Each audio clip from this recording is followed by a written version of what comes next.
आज हमारे RSS group Dayanand Saraswati शाखा एक छोटो परिवार कहवाय हल्दीनो प्रोग्राम राख्यो छे। आ विषय में तमने बधाने जाणकारी दो। अमारे जगदीशजी छे कार्यवाही आरएसएस ना पूछीए छे। जगदीशजी तमने केम लागे छे बधा केटला प्रांतना माणसो आपे भेगा थया छो? आ बाबत में बे शब्द कहो। आखा भारत કહેવાય છે કે આખું ભારત અહીંયા બેઠેલું છે અને હલ્દીના કાર્યક્રમમાં જોડાઈ ગયું છે। અને હલ્દી એવી વસ્તુ છે કે આપણે કેમ કે વેક્સિન લગાવીએ ને કોરોનાની એક વેક્સિન આવે તો આ શિયાળાની એક વેક્સિન છે એટલે આખું વર્ષ હાલે તમારે શરીરમાં એનર્જી આવે। આ અમારે જવાનજી છે। જવાનજી બે શબ્દ તમે કયો। હલ્દી કેન્સર માટે બહુ સારી ગણાય। કેન્સર કોશિકાઓને હલ્દી એકદમ નાબૂદ કરી નાખે। હલ્દી ખાવાથી કેટલી એનર્જી છે, અડદિયા ખાવાની જરૂર નથી। પગના હાંડા બીજા દુખાવા એના માટે બહુ સારી। 3-4 વાર ખાઈ લો એટલે વર્ષમાં તમારે બીજું ખાવાનું કોઈ કામ જ નહીં। પછી આખો વર્ષ ઉપવાસ હોય તો ચાલે। હા અમારે વિઠ્ઠલભાઈ તમે કઈ કેણી સાવો છો? તમે બે શબ્દ કયો આપણે સંઘ પરિવારે હિસાબથી કે આપણો સંઘ એક સંગઠન છે। આપણે બધા પ્રાંતના ભેગા થયા છો। આ રીતે આપણો પરિવાર એક થઈને જમતા હોય તો કેવું સારું લાગે। આપણે અહીંયા દરેક પરિવારમાંથી આવે છે અને આપણે દરેક પ્રાંતમાંથી આવે છે। રાજસ્થાન, ગુજરાત, સૌરાષ્ટ્ર, બિહાર सभी जगह से मुझे उड़ीसा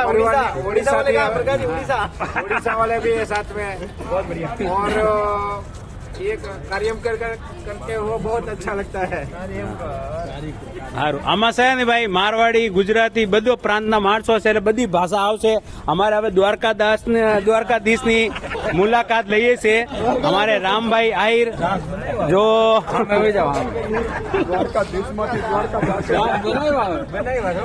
રામભાઈ તમને કેવી મજા આવે છે ને કેવું અત્યારે વાતાવરણ છે ને કેવી આનંદની ઘડી છે? બહુ અનેરો આનંદ થાય છે। તો ઘણો બધો સમય થયા આ કાર્યક્રમ કરીએ છીએ।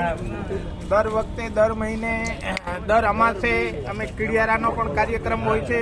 3-4 મહિને 5 મહિને અમે ગૌશાળા પણ જઈએ છીએ અને બહુ ખૂબ જ આનંદ આવે છે। કીડિયારાના કાર્યક્રમમાં 100-125 નારિયેળ ભરીએ છીએ।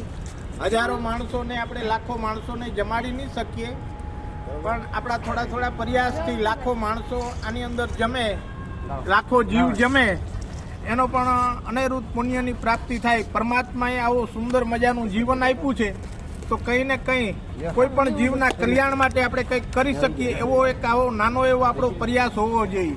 અને એક હલ્દી છે ને હલ્દીથી અશોકભાઈ 40 જાતના કેન્સર મટે છે। બિલકુલ 40 પ્રકારના કેન્સર હલ્દી ખાવાથી મટે છે। આપણે શિયાળાની અંદર 2-3 હલ્દીના પ્રોગ્રામ બનાવવા દરેક માણસને હલ્દી ખાવી બહુ જરૂરી છે। 40 પ્રકારના કેન્સર મટે આનાથી। પણ આજ આપણે એટલા આરએસએસ વાળા ભેગા થયા છો આપણે કેટલો પ્રાંત આપને કેવું લાગે છે કે આપ એક જ પરિવારના છો? આ રીતે તમને લાગુ? સંઘ છે ને સંઘ મને એમ થાય કે સેવાભાવી કેટલા બી માણસો હોય ને એ મને એવું થાય કે મારા પરિવારમાંથી કોઈ એકાદો સદસ્ય આની અંદર બધા જ સદસ્ય છે ને પરિવાર જેવા આપણે લાગે છે। આવો એક સરસ મજાનો અનુભવ થાય છે જીવનની અંદર। આ વિડીયો જે જોવે છે આ લોકોને સંઘમાં આવવું જરૂરી છે કે નહીં?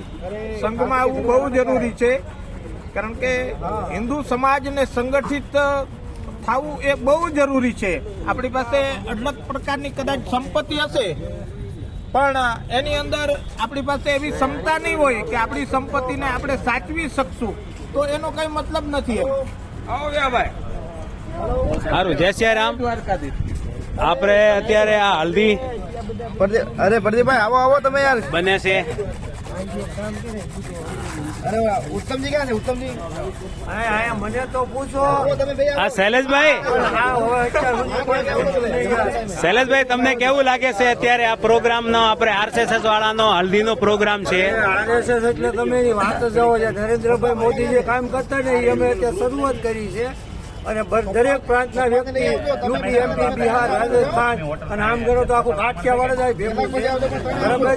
અને બધા હવાની જે કોઈ મશીનરી જાય, કોઈ હીરામાં કામ કરે છે, કોકને બિચારા દુકાન છે, નાના મોટા બધા વ્યક્તિ આમાં RSS ની અંદર સમાવેશ થાય છે. આપણે આરએસએસ માં કેટલી પ્રાંતના માણસો છે, આપને એમ લાગે છે કે આપણે એક જ પરિવારના છો, આ રીતે લાગે ને? દરરોજ સવારના પોરમાં 6 વાગે પરિવાર જેવો માહોલ બનાવી છે, વ્યાયામ કરીએ છીએ, સૂર્ય નમસ્કાર કરીએ છીએ શરીરની તંદુરસ્તી માટે. મિત્રો આ જે વિડીયો જોવો છો, આ વિડીયો જોનાર છે ને એક સભ્યને આરએસએસ માં જોડવાનું આ પુણ્યનું કામ છે. જે માણસ આરએસ માં જાય જીવન में બહુ સારી હોય. અને આ અશોક મારવાડી પ્રેસ રિપોર્ટર, હા press reporter Ashok Marwar Prajapati. Subscribe કરે અને આને લાઈક કરો, સબસ્ક્રાઇબ કરો અને શેર કરો. હા.